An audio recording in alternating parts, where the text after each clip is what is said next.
আচ্ছা, হতাশা কাটিয়ে কিভাবে মনোবল ধরে রাখা যায় এই চাকরির প্রস্তুতির ক্ষেত্রে, সেটা নিয়ে আজকে বলবো।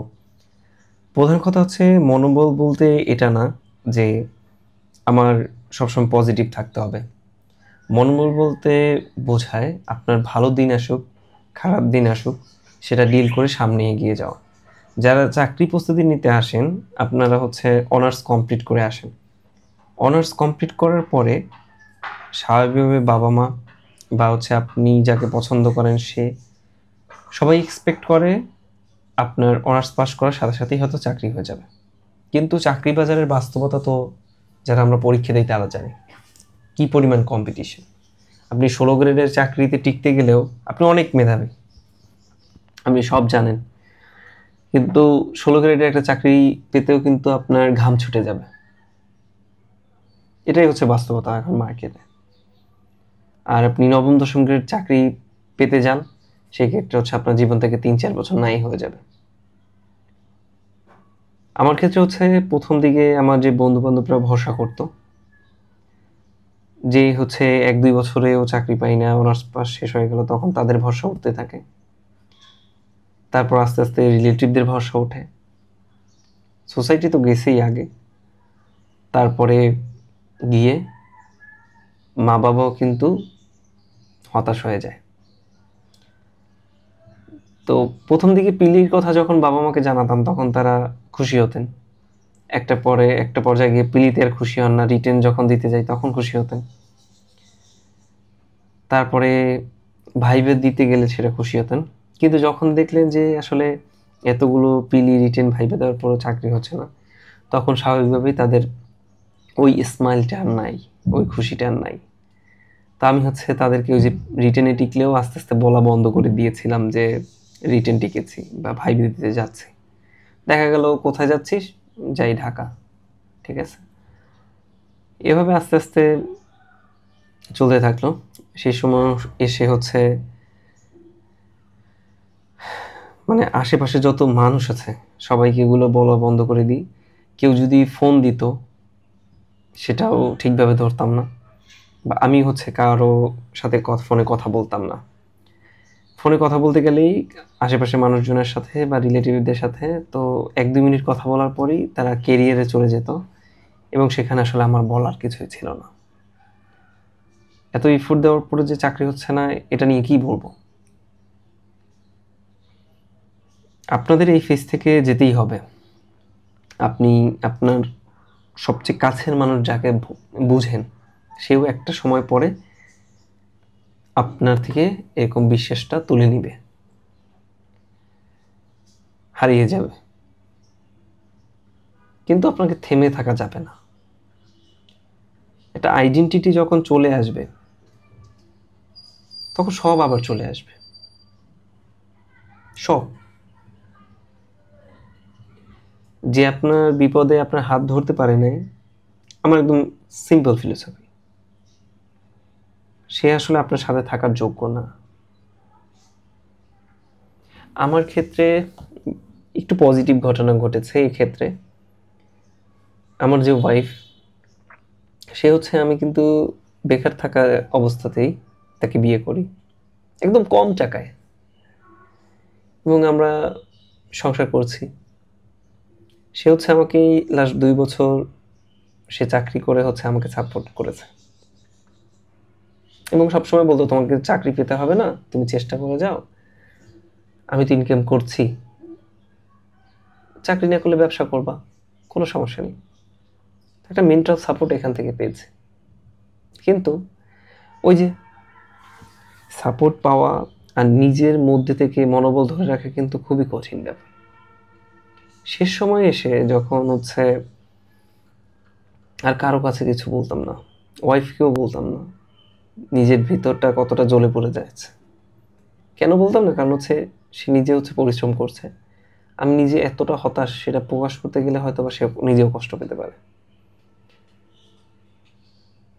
তো আমি প্র্যাকটিসিং মুসলিম না, কিন্তু এই দুঃখের কথাগুলো নামাজ পড়তাম আর হচ্ছে শুধু বিধাতার কাছে শেয়ার করতাম। এটা যখন আমার রেজাল্টটা আসলো তখন আমার মনে আছে যে হচ্ছে আমি জায়নামাজে অনেকক্ষণ পড়েছিলাম, অবিশ্বাস্য লেগেছে আসলে। তো আপনি কতদিন আসলে এই যে চাকরির বেড়াজালে থাকবেন সেটা আসলে কোনো অন্ত নেই। কারো 3 বছর লাগে, কারো 4 বছর লাগে, কারো 5 বছর লাগে, কেউ শুরুতে পেয়ে যায়। জাস্ট এতটুকু বলবো, আপনি নিজেকে যদি ক্যাপাবল মনে করেন, লেগে থাকেন, জীবনে অনেক কিছুই আসবে, আপনাকে সামনে যে এগিয়ে যেতেই হবে। আর আমার এই জার্নিতে আমাকে আরেকটু হেল্প করেছে এই লাইব্রেরি, যেখানে হচ্ছে অনেকেই স্ট্রাগল করছে আমার মতো। আরও 15-20 জন মানুষ যারা মেধাবী হওয়া সত্ত্বেও চাকরি পাচ্ছে না, তাদের সাথে যখন উঠতাম বসতাম তখন কিন্তু আমার ওইভাবে খারাপ লাগতো না। কিন্তু যারা বাসায় থাকেন সারাদিন, তাদের ক্ষেত্রে এই সিচুয়েশনটা কাটানো একটু ডিফিকাল্ট। তাদের ক্ষেত্রে নিজেকে কনভিন্স করাটা একটু বেশি ইজি। তারা প্রথম কথা হচ্ছে রিজিকে বিশ্বাস করেন, আপনার যখন হওয়ার তখনই হবে। সেকেন্ডলি হচ্ছে আপনি তো কিছু করতে পারতেছেন না ভাই। বাংলাদেশের যে সিস্টেম, সেই সিস্টেমে আপনার হাতে অনেক কিছুই নেই। আপনি যাচ্ছেন এই ফুডে পরীক্ষা দিতে, মনে করছেন যে ফুডে তো 13 গ্রেডের চাকরি পরীক্ষা, এখানে কারা পরীক্ষা দিবে। কিন্তু আমার নিজের দেখা যারা অলরেডি 9ম, 10ম, 11 গ্রেডে চাকরি পেয়ে গেছে, তারা ওই ফুডে পরীক্ষা দিয়েছে। তো আপনার পোস্ট আছে 400, সেখানে যদি এরকম 300-400 মানুষ যারা অলরেডি একটা চাকরি পেয়ে গেছে তারাও পরীক্ষা দেয়, তাহলে আপনি চাকরি কিভাবে পাবেন? পুরো সিস্টেমটাই নষ্ট। তো আপনার হচ্ছে কি লেগে থাকতে হবে, আপনাকে এদের সাথেই যুদ্ধ করতে হবে। এই যে সেলফিশ একটা জনরা, যারা এই যে চাকরির প্রিপারেশনে ম্যাক্সিমাম হচ্ছে কাইন্ড অফ সেলফিশ। তো এই সেলফিশ মানুষদের সাথে লেগে থাকতে হবে। এবং একটা পর্যায়ে আপনি যদি ক্যাপাবল হন, আপনি অবশ্যই প্রিলিতে টেকা শুরু করবেন, রিটেনে টেকা শুরু করবেন, ভাইভাও দিবেন। কিন্তু টাইম ওয়েস্ট করেন না। হতাশা নিয়ে হয়তোবা 2-1 দিন খারাপ যেতে পারে, কিন্তু টাইম ওয়েস্ট করার সুযোগ নেই।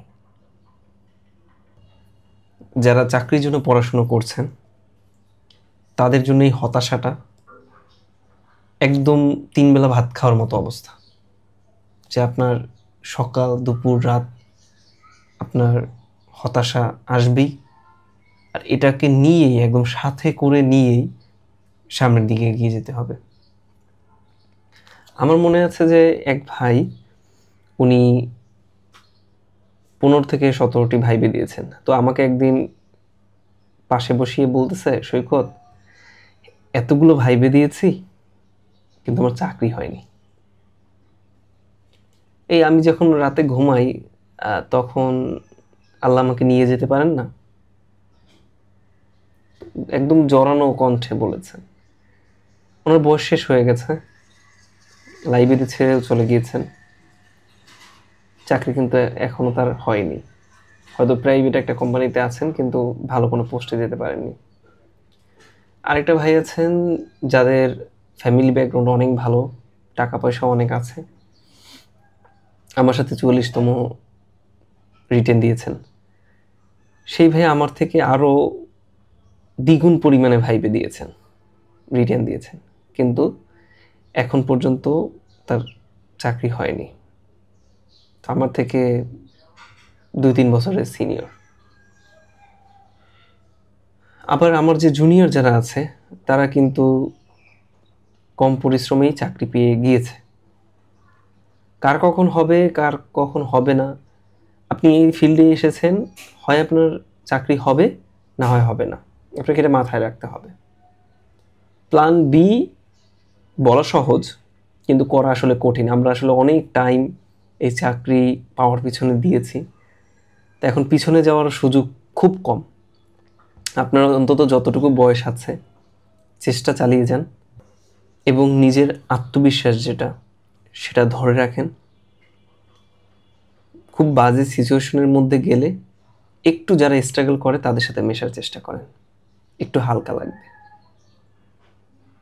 এ সময়ে যেহেতু আপনার খুব কাছের বন্ধুরাও কাছে থাকবে না, তো নিজেকে আসলে নিজের হিল করার চেষ্টা করতে হবে। এতটুকুই। আমি আপনাদের সবার সাথে আছি। আপনাদের যে কোনো কথা আমার সাথে শেয়ার করতে পারেন। ফেসবুক গ্রুপ এবং ফেসবুক লিংক আমি ডেসক্রিপশন বক্সে দিয়ে দেব, সেখানে আপনাদের সাথে দেখা হবে। আসসালামু আলাইকুম।